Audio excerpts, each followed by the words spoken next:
Bienvenue sur Fact Check-up, le podcast d'Hospimédia qui ausculte les programmes santé des candidats à l'élection présidentielle. Dans cet épisode, les mesures phares de Yannick Jadot, du parti Europe Écologie Les Verts, passent au scanner. Le candidat présente d'abord des mesures pour former davantage de médecins. Quelles sont-elles ? Alors en ce qui concerne la formation des médecins, le candidat est ambitieux. Similaire à celle d'Anne Hidalgo, sa proposition est de doubler les capacités d'accueil des universités de médecine, ce qui revient à passer d'environ 9 000 étudiants ayant réussi les épreuves classantes nationales à 18 000. Yannick Jadot voit donc les choses en grand, mais pour réaliser sa proposition, il faudrait recruter davantage d'enseignants. Un vrai pari alors que les facultés de médecine arrivent à saturation après la suppression du numerus clausus.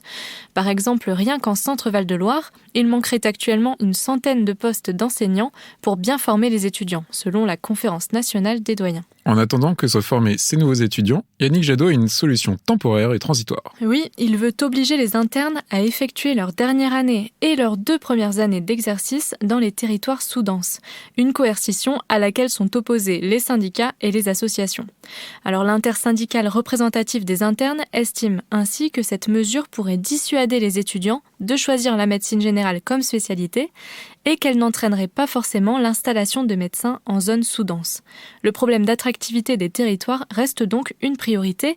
Yannick Jadot indique qu'il favorisera l'installation des médecins et de leurs familles, mais sans préciser comment. Le candidat aborde également un sujet spécifique, la légalisation du cannabis. Si le gouvernement actuel expérimente le cannabis thérapeutique, Yannick Jadot veut, comme Jean-Luc Mélenchon, aller plus loin, en légalisant le cannabis, mais avec un strict encadrement par l'État de la production et de la vente.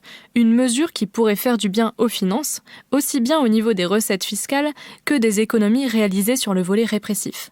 D'après le cercle de réflexion Terra Nova, la légalisation de la production, de la vente et de l'usage du cannabis dans le cadre d'un monopole public engendrerait 1,3 milliard d'euros de recettes, sans compter les économies faites sur la répression. La légalisation du cannabis peut cependant entraîner des besoins supplémentaires en matière de prévention des risques. En effet, la mission gouvernementale de lutte contre les drogues le rappelle sur son site, le cannabis présente des effets délétères sur la santé, en particulier chez les jeunes.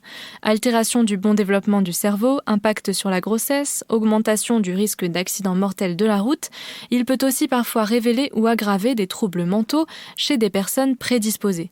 Yannick Jadot prévoit donc d'allouer les taxes perçues sur les ventes au financement des politiques de santé et de prévention des drogues.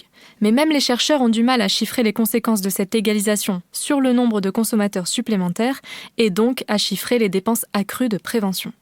Actuellement, plus d'1 million de personnes présentent un risque élevé d'usage problématique du cannabis.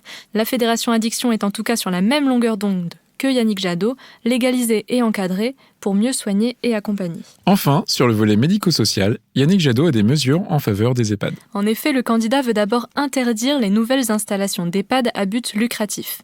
Il souhaite aussi faire passer le taux d'encadrement soignant de 30 à 80 équivalents temps plein pour 100 résidents.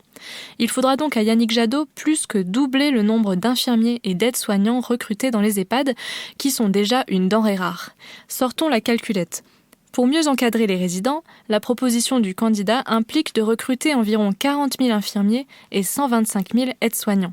Ces embauches, le candidat compte les financer en récupérant 9 à 10 milliards d'euros grâce à une réforme des droits de succession. Et ce ne sera pas de trop puisque, d'après la Mutualité française, ces nouveaux postes nécessiteront près de 4 milliards d'euros par an. Merci Perrine Debacker pour ce décryptage. Vous pouvez consulter le programme en intégralité sur le site internet jadot2022.fr. Demain, notre prochaine patiente sera Anne Hidalgo. En attendant, vous pouvez écouter ou réécouter nos précédents examens sur hospimedia.fr ou sur votre plateforme d'écoute préférée. Fact Check-up, un podcast d'Hospimédia réalisé par Perrine Debacker, Géraldine Tribault et Jérôme Robillard. Au mixage et à la création sonore, Alexandre Debuchy.